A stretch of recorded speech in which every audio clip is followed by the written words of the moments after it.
Hello, everybody. Good afternoon. Welcome to JWA's Book Talks. I'm Judith Rosenbaum of the Jewish Women's Archive. Very, very happy, as always, to gather with all of you today. Happy almost Purim. A good day to be telling fantastical stories and exploring their relevance for our world. Please say hello in the chat box. Make sure to chat to everyone. We love to know who's with us in the room. The chat box is also where you can add your questions throughout the program, and I'll try to bring them into the conversation. A few words about JWA for anyone who's new to us. We are a digital archive that expands and transforms the way we understand history and Jewish culture by documenting and sharing Jewish women's stories. We also pay special attention to how gender functions in the past and present, and we do all of this work because we believe that uncovering a more diverse and nuanced story helps us create a better world. We are grateful for your partnership in that work. The book talks are just one piece of the work that we do. We have many different kinds of virtual programs, but also a lot of other resources and programs. We hope you will go to jwa.org to explore all that we have to offer. If you would like closed captioning, you can click the button that says CC or show captions. That will turn them on for you. Okay, I am delighted to welcome our featured author for today. Beth Kander is a USA Today bestselling novelist and dramatist with tangled roots in the Midwest and Deep South. I Made It Out of Clay is her debut novel for grown-up readers. She's also the author of several books for younger readers, including Do Not Eat This Book. She is a 2024-25 Dramatists Guild National Fellow and a two-time Henry Award winner for Best New Play or Musical. She's the granddaughter of immigrants, and her writing often explores how worlds old and new intersect or collide. Her work has been featured in Oprah Daily, Writer's Digest, Slackjaw, Frazzled, and other outlets. She holds a BA from Brandeis, an MSW, and graduate certificate in Jewish Studies from the University of Michigan, and an MFA in creative writing from Mississippi University for Women, where she now is also visiting faculty. Beth lives in Chicagoland with her favorite characters, her husband, their two hilarious kids, and a giant rescue dog named Oz. We at JWA feel very lucky to have Beth as a partner in our work for decades now. Welcome, Beth. So really, really glad to have you with us today. Thank you so much. I'm so delighted to be here. And I love seeing all these introductions in the chat. Amy in Hungary, I'm so glad that you could join today. And hi, Tammy and everyone else who's chiming in. I'm just joyful to be with all of you today. And as Judith said, with Purim starting tonight, it is an excellent day for all of us to like grab whatever joy we can. So this is a really creative and fun book, and also a surprisingly serious book. There is a lot that's going on in this story. The main character, Eve, is on the cusp of turning 40. Her father has recently died. She may be about to lose her job. Her sister is getting married. She needs to come up with a date in the next few days for that wedding. So obviously she creates a golem. What else would somebody do? Um, do you want to start by reading us a little excerpt so we get a taste for the story? Sure, I would love to. Yeah, so someone who's a big believer in rains it pours, I sure gave a deluge to this character. So the excerpt that I'm going to read for y'all today is from chapter 18, which is actually a flashback chapter in the book. So it gives us a taste of our character before she's in this moment, when she first hears about the legend of the golem. So it's a nice, relatively spoiler-free selection. It was 1997. I was 13, braces on my teeth, hair an uncontrolled cloud of dark, puffy curls. At this tender age, I was somehow considered a woman by my people. I'd just celebrated my bat mitzvah, but I didn't feel like a woman. I felt like a child, and an awkward one at that. I'd recently had to move out of my room and into my little sister Rosie's room so that my grandmother could have the space that used to be mine. I hated sharing a room with 7-year-old Rosie, but I was also fascinated, excited, and a little terrified to have Bubby living with us. Bubby moved in the week before Thanksgiving, so by the time Hanukkah rolled around, we'd all had a little bit of time to settle into the new arrangements. But it was still fresh, still strange. My father was polite and respectful to his mother-in-law, in spite of the fact that with my parents, Bubby was difficult, her mood often sour, her tone sharp. But with Rosie and me, She softened. We were her bubbalas, her little dolls. She adored us. She would do anything for us. The first night of Hanukkah, I had the privilege of lighting the candles. I carefully lit the shamash, the helper candle, with a butane lighter. Then I used the shamash to light the first candle in the menorah. It looked so lonely, perched all on its own in the silver filigreed Chanukia. But at least the helper candle sat nearby, adding its light in solidarity. We sang the blessings together. Happy Hanukkah, Mom said, clapping her hands merrily. Time for presents. David, help me with the big one. My parents exited the room. Rosie, eager for presents, grabbed a dreidel and sat on the floor, spinning it to distract herself until our parents returned. She was humming the old tune, I Have a Little Dreidel. Bubby's eyes were fixed on the flickering flames. But then she turned them toward me. You know, Bubble, she said in her thick Yiddish accent, Hanukkah isn't really about presents. I nodded solemnly, although I was pretty sure that Hanukkah was, in fact, very much about presents. Bubby's face was lined and solemn, her lips narrow, well-defined. Her snowy hair was short, curling slightly around her ears. It was finer, like Rosie's, but before it went white, it was as dark as mine. By 13, I was already as tall as her. She was a short, round woman, but her posture was impeccable, and she always seemed larger than she was. Bubby, I said softly, if it's not about presents, what is Hanukkah about? I winced as soon as I asked the question, feeling silly for asking such a stupid thing. I'd learned all about it in Hebrew school, right? I knew about the Maccabees, the fighting for religious freedom, victory over oppressors, reclaiming the temple, rekindling the lamp, which only had enough oil to last one day, but somehow lasted 8 days. I worried that now Bubby would think I hadn't paid any attention at all to my Hebrew school education, which, to be fair, I mostly hadn't. But I did remember the Hanukkah stuff. To my surprise, though, her answer mentioned neither Maccabees nor miracles. Survival, she said, her voice sharp and sure. Hanukkah is about survival. Oh, I said. Not just Hanukkah, Bubby continued, and for once she didn't slip me a snack as she offered me her words. We are about survival. Every holiday we celebrate, every story we tell, our people, our history, it's all about survival. That's what we do, Bubble. We survive. Never forget that. Yes, Bubby, I promised. When we're attacked, we fight back, she said darkly. We will always be attacked. We have to fight back. And in the end, we survive. I shivered a little because she was doing that thing she does where she started to scare me by making things too real. When she alluded to all the darkness she'd been through, I could practically see the demons of her past slipping out of the shadows, catching hold of her, and threatening to reach out and grab me too. Most of the time, when she edged toward that darkness, my obvious discomfort would pull her back.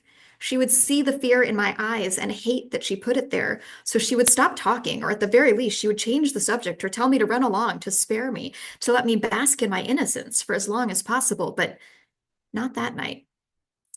When they're coming for my family, Bubby said, her voice so low now I could barely hear it. I had to do something, had to make sure we survived. I knew what was being done. I knew we might be killed, and I was only a little older than you are now, but I had to do something. And that's when I remembered the legend of the golem. The golem. Her voice lowered when she said that word, shaded with something like reverence. I didn't know what the word meant, but it made me feel cold.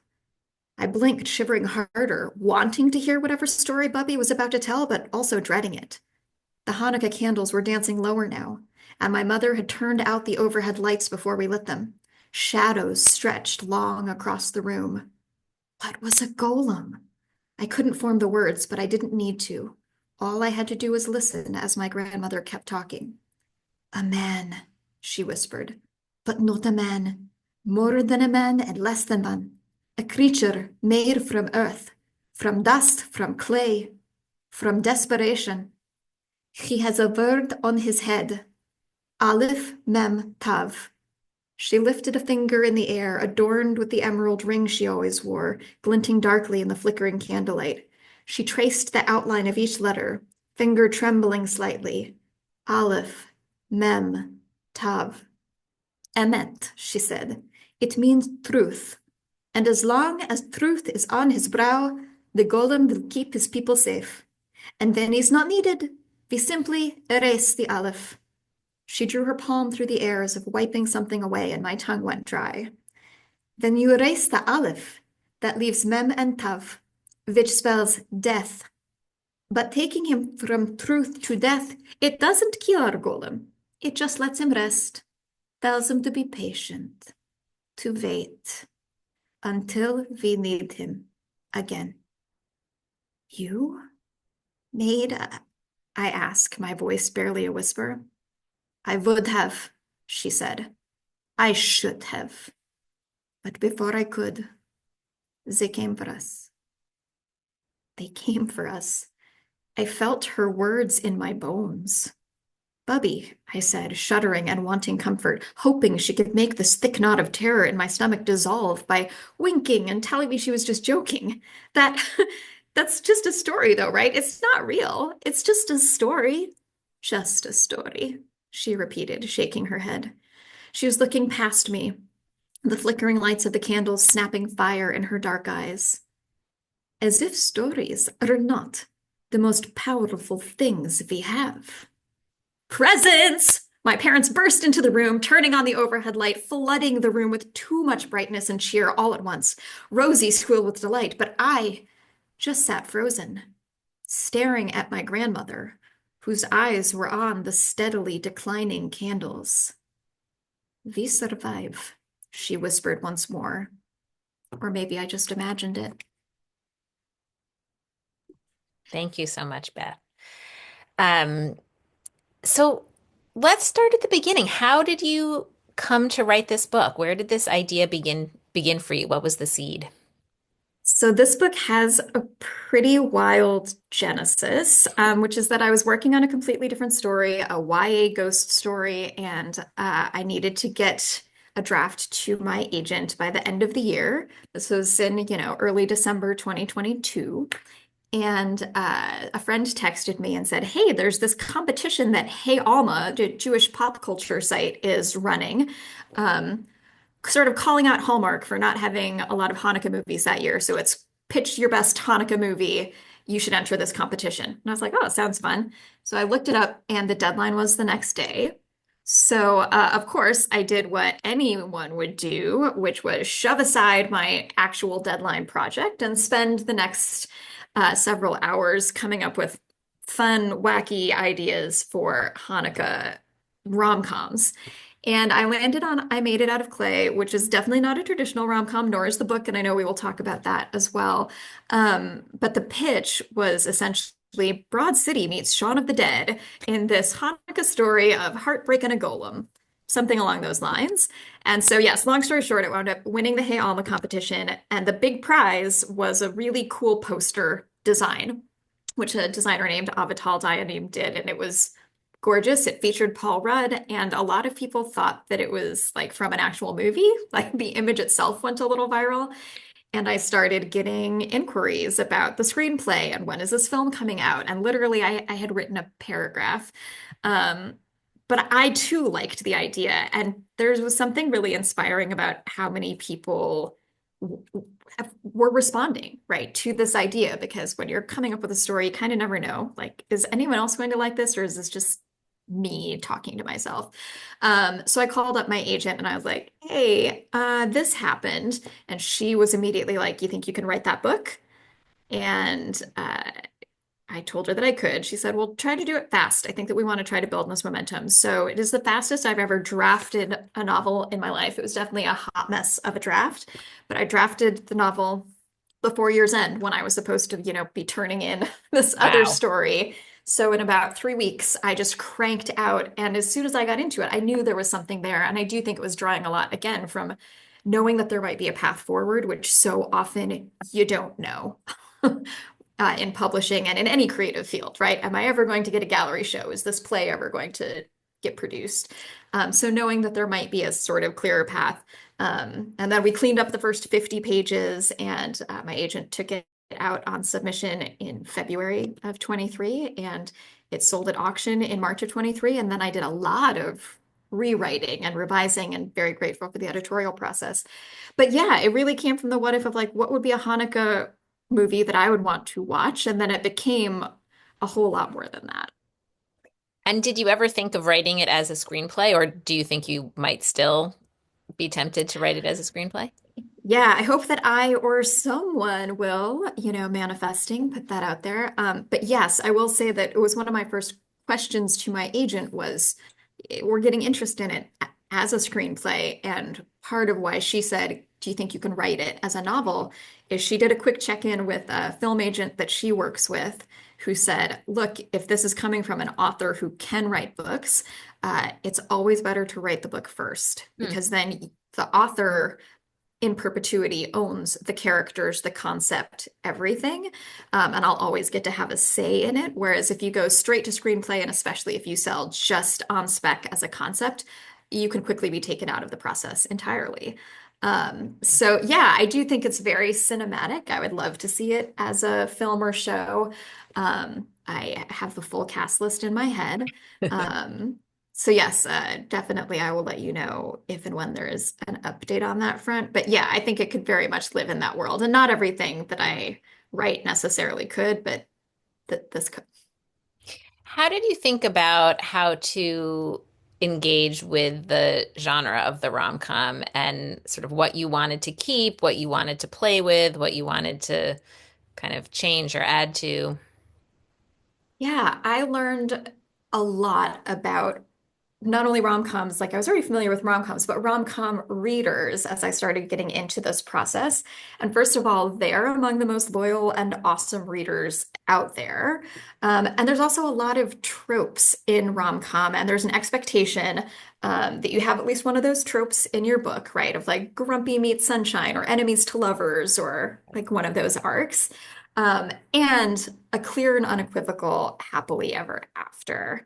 And so I realized pretty early on, and it's part of why, like, we added to the cover of the book, the word grief is in the little description, because in sending out some of the early editions, a lot of the feedback that we got was, whoa, this was way heavier than I was expecting. I don't know if this should be positioned as a rom-com. I don't want to spoil anything, but I will say, like, clear and unequivocal happy ending is not necessarily where this book is going. Um, so I sort of backed away from thinking of it as a rom-com. It is still sometimes categorized that way, but I will often say like it's romish and comish. Like there's definitely a lot of humor in it and there is some romance. But I don't see it as a rom-com. I see it as honoring a lot of the expectations and what I love about rom-coms. And I think especially like because it was first conceived of as a screenplay, I think there's a lot that plays out well in that format where that's a little more fast and loose than a rom-com book. Um, but I've been thinking of it more these days as like genre fiction, literary fiction, elements of rom-com, but do you want to be clear expectation-wise?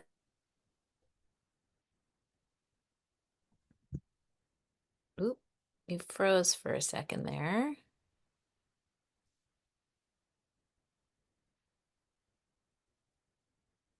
Beth seems to have frozen. Hopefully her. And this has some hard stuff in it. Well, so let's talk about that theme of grief, which is a major through line and thread. I don't know what the right word is, but a major theme of the book. How was that? Was it clear to you from the beginning that this was going to be a major driver of the story and a major theme? It was clear very early on. I would say as soon as I started writing it as a book and getting into the research, which I love, about the history of the golem and what drives people to create them, I don't think it would have been true to that like figure in Jewish lore if there weren't some real sadness and grief even if not whole communal trauma, like driving the decision. So yeah, it was very evident to me early on. And look, I started writing it in 2022. We had all just been through the pandemic. I had a couple of losses of my own grandmother and a friend and several people over the course of that difficult time where we couldn't even go to funerals in person. Yeah. So I was already drawing from a lot of that as I wrote it. Uh, I'll try not to get too emotional, but one of the questions I get asked now a lot is it about your dad? Because in the book, Eve's father dies suddenly of a heart attack, and that became my own experience about a year after I wrote the book, Mm, about a year before it came out. So in the revision process, I was, in Shloshim in the 30-day mourning period when I wow. went back to start looking at some of those themes. But it felt all the more like, oh, this is what this book was supposed to be. And one of the things that I learned in my own unexpected grief journey is how hard it is for people to talk about grief, to acknowledge grief, to know how to interact with a mourner. And so, one of the reasons that, though I might get emotional in talking about it, I do mention it directly, is because it has been such a gift to me. When people aren't afraid to stop having the conversation because grief comes up. And it's one of the gifts, I think, of the story. If you know that what you're going to find in there is some stuff about grief, that hopefully it will make you feel recognized and seen as a mourner and give some insights into grief without being a drag. That became my working goal for the book, is let it be honest and authentic about grief and also funny and sexy and weird and still its own whole story, the way that I think that's how we should see mourners. Yeah. Yeah. Well, I am very sorry that you went through that experience, and it is amazing when you can see how your own creative process becomes, a tool in your own processing of that. And I think one of the things that's really beautiful in the story is how you show that even within Eve's family, the people who are mourning, like the people who are directly mourning, can't even talk to each other about it. And I thought that that was very um, real and a kind of important thing to point out, that like how lonely grief can be, even among the people who are part of the family that are mourning. Yeah. And I think that's really true. And it's so easy to then miss stuff. Um, and it's not good or bad. It is, I think, a neutral reality of grief that it can, sort of put up some other blinders. And that's part of how the story goes awry. But yes, thank you for noticing that. It was one of the pieces I wanted to make sure worked its way in there. And a lot of the details of the family were sort of worked in the revision process as I was learning more about what this can really look like. Right. I want to take a step back and talk about the golem piece too, which is obviously such a great plot line and plays out in so many interesting ways. Do you remember when you first learned the story of the golem? Oh, that is a great question. I have not been asked that. I know one of the earliest times would have been when it was an X-Files Mm, episode when I was a kid. But I feel like I knew it was a Jewish monster at the time that I saw that episode. And so I wonder, like, where that I first, I mean, I was an avid reader as a kid. I'm sure it was probably in one of the many books that I tore through. But I do remember, like, in watching the X-Files episode, thinking that it was so cool that there was like a Jewish monster in this big mainstream story. And definitely since then, like, if I hear that there is a Golem book, I have always picked it up. I've always been really interested um, in all things supernatural and weird and lore, and especially when they can then key into Jewish identity or feminism or any of the other things that are other identity markers for me. Um, but yeah, now after that, I will email you later if I remember exactly when. But yeah, definitely young because I was pretty young when that X-Files episode aired. Yeah. we were just talking about that X-Files. We were talking about your book over dinner last night. I had dinner with some friends and was mentioning your book. And someone at the dinner said that actually that X-Files episode is distinctive because apparently, I don't remember this. I don't actually know if I've seen that episode. It is the only X-Files episode where it is clear that the supernatural thing actually happened, or as opposed to other episodes where it's always left sort of ambiguous whether the Yeah, supernatural yeah. thing happened or whether there was like some other explanation for it. But that's the only one where it's like clear it actually happened, Ooh, I love that. which is super interesting. Yeah. Um, Yeah, that's super interesting. yeah, I'm not sure what to make of it, but I kind of love that. Um, I was thinking also about how many modern retellings now there are of the Golem story. I was thinking about Helene Wecker's The Golem and the Ginny and Alice Hoffman's The World That We Knew and Marge Piercy's He, She, and It. I know you said that you love to read Golem stories that are out there. Do you have any particular favorites? While I was in the editing process for my book, I've read a couple of the ones that you've mentioned. I then read The Golem of Brooklyn by Adam Mm-hmm. Mansbach, which is a very different and hilarious, weird, super interesting take on the golem. I loved that one. And also coming around at the same time, way on the other end of the spectrum, and definitely traditional rom-com, Magical Meet Cute by Gene Meltzer. And especially, I read them back to back, actually, The Golem of Brooklyn and Magical Meet Cute.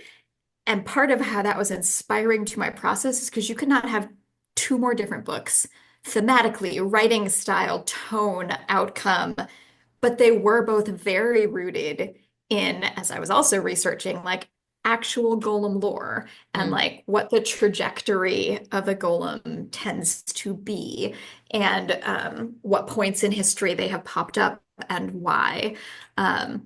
So yeah, I think, I mean, maybe that keys back to the X-Files episode too. Like maybe that's part of why it's hard to not think of this as a reality of some sort because there's so many threads. I mean, I didn't know until I started doing my research that the first use of the word golem is actually in Psalms. Like that's how far back the word goes. wow. I didn't know that either. Adam, the first human, Hmm. refers to Adam's self as when I was a golem, and the translation is unfinished, when I was an unformed Huh. thing. But so that also that like line of I wasn't a person yet Right. when I was a golem very much shaped the fact. Like I think of my golem and sort of saw both golems in the two books I just mentioned um, as like questioning around that. And how do you know if it's a golem or a human? Get different outcomes in both of those books. But I wanted mine to very much be like, don't fall into the trap of thinking that this is a real person. A golem is more like a chat bot come to life. There's no actual soul or humanity in a golem. Right. Yeah, and interesting to think of in these times of AI, sort of how does the that non-person entity interact with the idea of a golem? I'm sure we'll have Yeah, many more explorations of that to come. right. It's terrifying. And when something can begin to reflect back what we recognize as Right. humanity, right? Thought, engaging in conversation, acquisition of language, it becomes hard to define. So this is more like that in the physical space, right? Manifested in a golem. Um, but it's hard with chatbots, with AI, with all of this to like draw those lines and remember this is not actually real. Right. How much of this is what I created and my projection or whatever. Um, Mhm. I think one of the most powerful and timely questions that the book raises is actually a very serious one about safety and fear and when it is warranted. And um, in the book, Eve struggles with feeling safe, both personally in terms of her own kind of life, and also there's kind of a larger context of some anti-Semitic incidents that are happening in the story.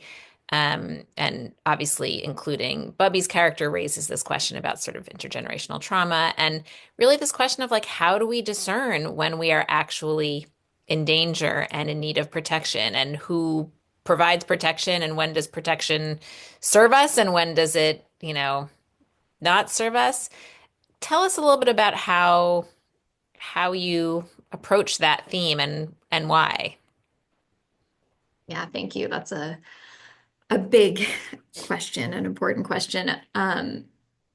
I think the why is easy. It's because it's something that I wrestle with myself. I think that any of us moving through the world today, especially, but always, um, in a woman body, as a Jewish person, like there are so many, as a queer person, as a person of color, there are so many ways to walk around the world. And just for being who you are, know that you're going to consistently experience fear. Um, and I hate that reality. I hate it for all of us so much, and it's on my mind a lot. So having the opportunity to explore that felt really important. And I also identified early on that I wanted there to be um, a message, which I think you can miss if you want to miss it, but otherwise, I think it's hopefully fairly unmissable, um, which is that to get to safety, what we need is community and not to just take it on ourselves, be out on our own, be that lone candle with maybe a helper in the distance metaphor from the passage that I read. But it's when we are sharing the light and drawing together, that's the actual way to manifest more safety. Um, and so, without spoilers, we see our character doing a whole lot of isolationist stuff. Right at the very top of the story, she's not answering her phone. The other mourners in her life, her sister, her mom, they're not talking to each other. They don't know how to deal with it. They're all sort of in their corners. And ultimately, this is what drives her to create this golem. And it's seeking safety, but looking for it in the wrong way. If it's just purely a fear-based, what might help me now, that's never going to be as good an answer as if it is a community-based come together. How do we change a whole system and society by being in conversation with one another? So again, without spoilers, I will say that's part of the journey that Eve is going through, is realizing even if you then build yourself a monster, if you have the biggest weapon in the room, that's not ultimately going to solve your problem. You are still going to be scared and alone. So yeah, shockingly, perhaps building one's own golem is not the best idea. Well, and you have this interesting, there are so many great lines that sort of reflect on this. Like there's one point where one character points out that like golems aren't big on nuance, right? And like you can, it's a very blunt weapon that is not going to distinguish between different kinds of protection or when something is actually a threat. And Eve has this line, which I thought, kind of gets at the crux of a lot of this, which is like, I don't want to be a monster, but I also don't want to be a victim. And sort of like, how do you figure out how to not be a victim, but also not be inflicting victimhood on others in some other way? And it's a really, I mean, it's a very deep human question, I think. And golems raise that question of like, what does it mean to be a monster? And what does Yeah. it mean to be a human? And where do we, where is that shifting line sometimes? Yeah, and I wish that I had a perfect answer beyond community because I think it's something we're all going to continue wrestling with. But I do love stories for giving us that opportunity to wrestle with it and try to figure out, oh, how does this, why is this resonating for me? Oh, because we're all having to be wondering about this all the time. Um, yeah, it's a hard reality. And sometimes fiction is the best way to like wrestle with some of those realities. And I love getting to drop in a monster because when you have a monster, suddenly it feels a little more safe to talk about grief and these other things because you can always get back to the big shiny monster over here.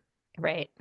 Um, and you have that line, which was in the excerpt that you read, which I just love and could be, the tagline for the Jewish Women's Archive entirely when Bubby says, as if stories are not the most powerful things we have. Please Um, use that at JWA as my full permission thank forever. you. Yes, I'm just gonna like write skywrite it big. Um, this feels like an especially important time for stories and for hearing many different kinds of stories and women's stories and Jewish stories. What has it been like for you putting this story out in the world now? Complicated.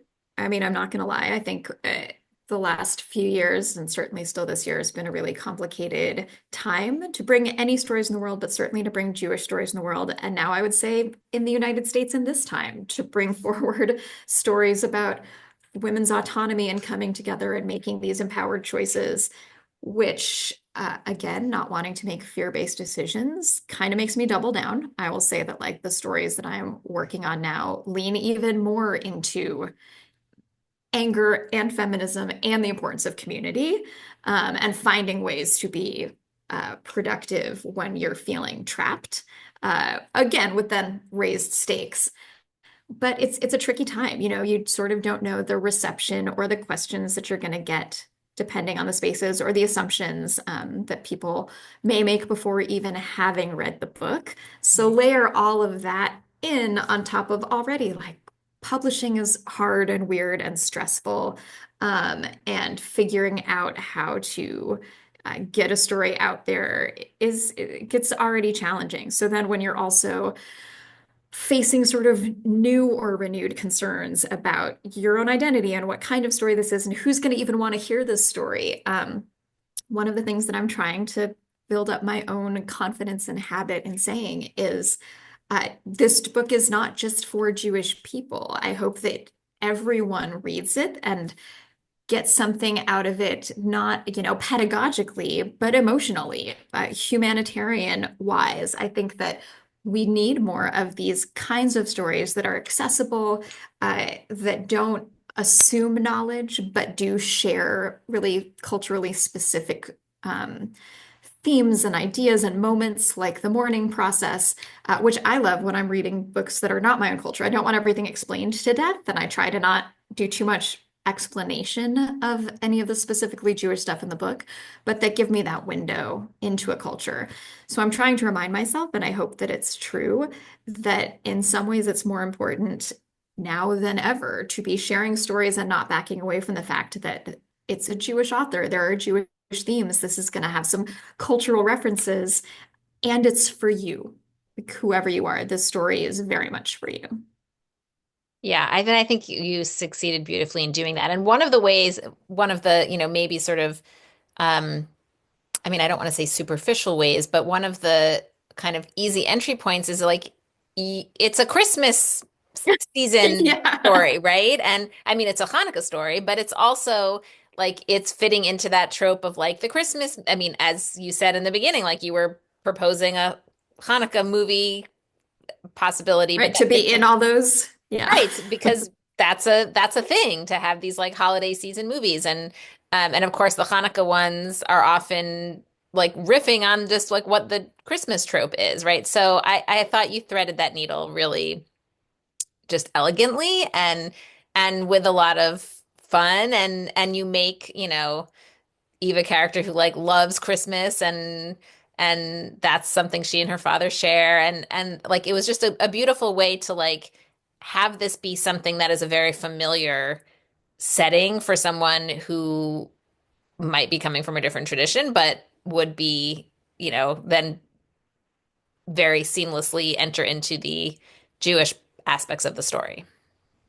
Thank you. I love that. And yeah, it feels very uh, relevant, hopefully, because either you're on the Christmas side of things, and I too am a nice Jewish girl who loves Christmas. Give me all of the lights, give me all of the peppermint mochas. Even I do not have a lot in common, but we definitely have a love for Christmas in common. But hopefully, too, then also, if you are not a Christmas person and not a Jewish person, you can relate to the overwhelm of Christmas everywhere.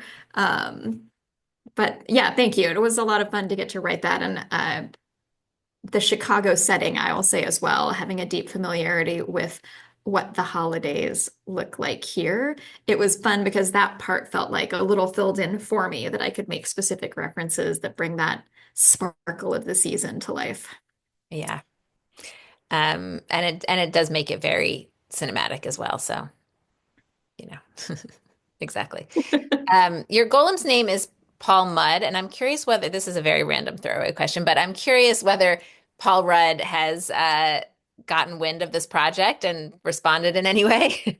I hope so. Paul, if you're on today, using some fake name, just DM Judith. We'll take it from there. Yes. I do know that Paul's agent was sent the book. Hmm. I do not know if Paul subsequently read the book.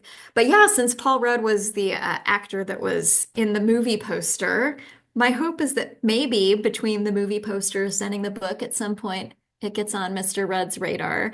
And I don't know if you've seen the interview, which I love, with Paul Rudd, where they ask him about his Jewish identity, and they ask if he practices Judaism, and he has the classic line, "No, no, I don't practice Judaism.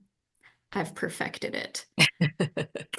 That I think was what cemented, like, I need my golem to be Paul Rudd. So yes, Paul Mudd, two D's, is definitely a nod to the man who perfected Judaism. Yeah, I have a deep love of Paul Rudd, so I really loved that detail. Same, same. Um, One of the things I found really interesting in the character of Eve is, and you mentioned this in passing, that like she's sort of countercultural in that she really doesn't like to have her phone on or even on her sometimes. Now, obviously that works in many ways as a plot device because she's missing communication from people. I often think about how many movies or TV shows or books like that hinge on the missed call from before people had cell phones, and how many of those plots are like not possible anymore, and how we would have to rewrite them to remake them. So I recognize it could just be a plot device, but I was curious about whether that was an important piece for you for any other reason. Yeah, and truly, you hit on something that as an author and playwright, I often am like, man, this would have been easier in the 80s. Like, there's just so to miss any bit of news, like not just your phone, but like everything is so instant. It is hard. So I can't say that it is not in part a plot device, but it was also a character driver for me because Eve is not a spoiler because Eve mentions early on that that's how she got the news about her dad. And that also her daily phone call, the only person she liked talking to on the phone was her dad. So between those two things, the phone just becomes an enemy. Like it used to be the connection to her father. It became the thing that told her she no longer had a father. And that's why she keeps it off. So there's a lot that did allow me in the story that was really helpful. And it was also really angering for her other family members who, especially early on, wanted more communication and could never reach her. Um, but yeah, I too am phone resistant, but I definitely did not go to the extremes that Eve does. And I needed to make sure to sort of like amp it up, not only because it was certainly helpful to allowing moments to happen in the story, but hopefully because it also told us something else about Eve. It's one of the first isolating choices that she makes is to just be unreachable, um, and try to avoid the conversations that she should be having. Yeah. I don't want to spoil anything in the book, but we learn at a certain point that there has been another golem who is part of the story. Um, and and even in that section that you read when I was reading it, I remember thinking like, oh my God, are we going to learn that actually like Bubby had made a golem? And then you sort of nip that in the bud a little bit. But um, do you think there's a whole world of people with golems out there? Is this like a is this like, you know, this is a common thing that 40-year-old women are doing and we just haven't known? Yeah, I mean, I don't want to spoil anything either. So, like, put your hands over yours for just like 30 seconds if you haven't read the book. And I won't say the character's name, but yes, when the character's discussing it, someone poses just that exact question, like, are all middle-aged Jewish women doing this and just not talking about it? And, the retort being, I don't think so, and F you for calling us middle-aged. Yeah, Um, exactly. but yeah, for me, I will say this, everyone can uncover your ears now.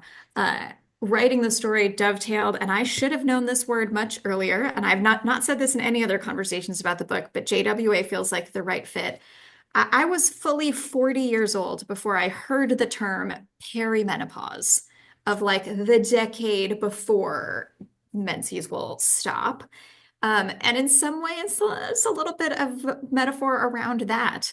Hmm. So yes, to your first question, like, do I think this is a world where every middle-aged Jewish woman is creating her own golem?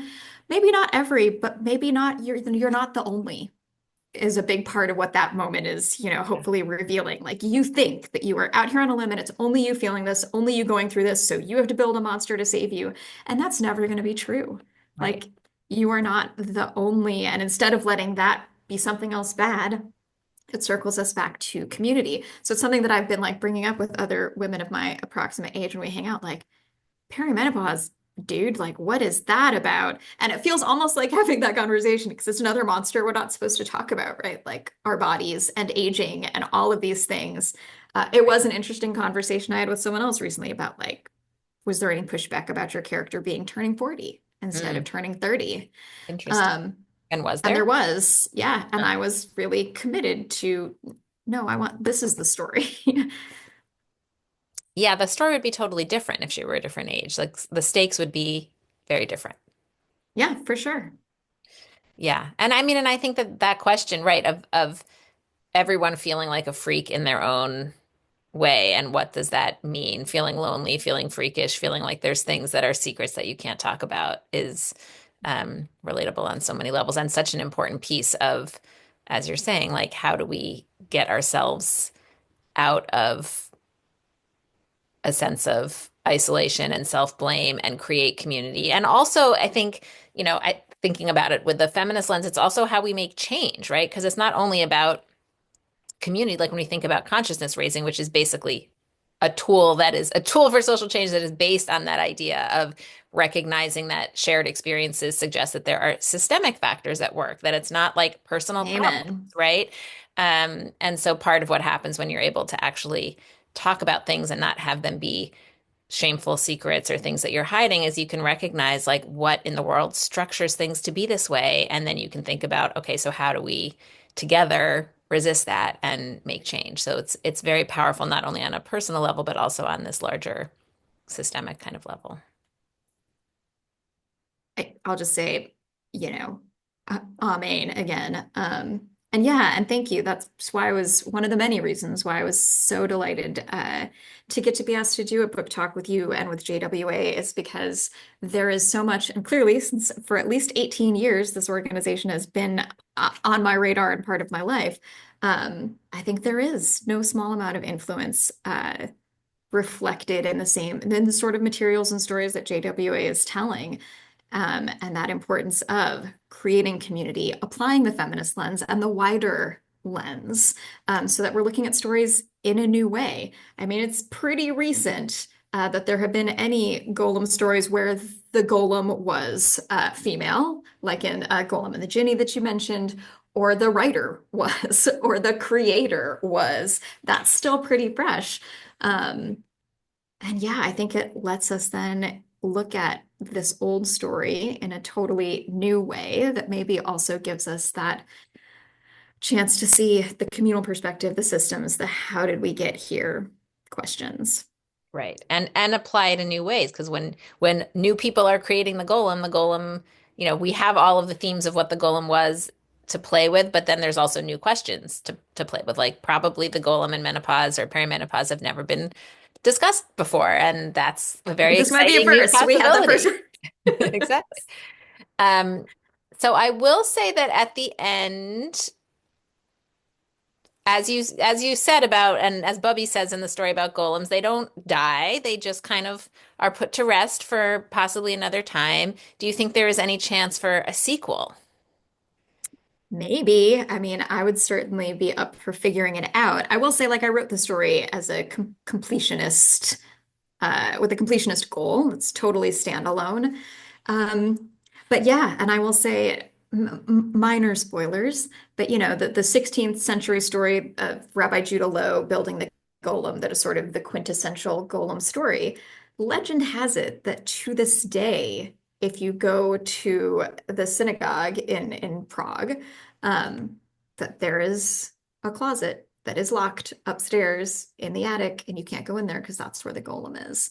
And so, if that doesn't scream sequel in some way, again, trying not to get too spoilery about the book, but yeah, especially to your earlier question, if we're in a world where it's not just one woman, one person feeling this golem need, if someone finds out that it's a thing, that who knows? Not off the table, I will say. Yeah. But it also was making me think about, you know, how much of the power of the golem really is just knowing that that it's there waiting, right? You don't actually need to activate it. You just need to know that you have the ability to do that. And that somehow is enough or something Yeah. like that.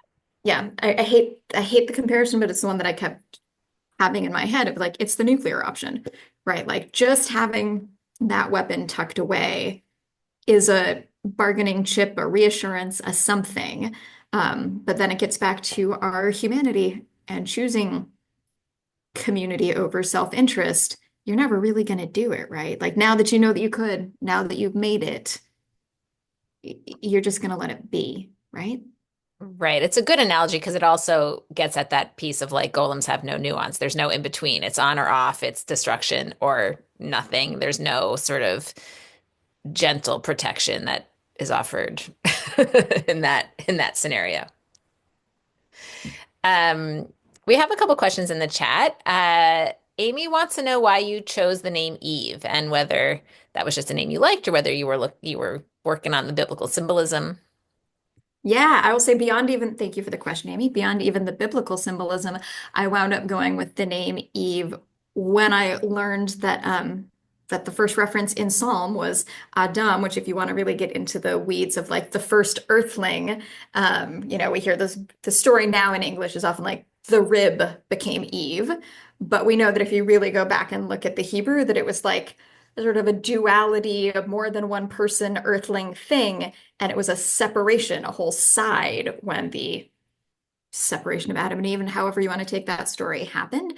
And so knowing that when this Adam creature was unformed, that's the first time we hear the word golem. Since my protagonist was female, I decided to go with the name Eve as sort of a nod to the very first reference to a golem. Nice.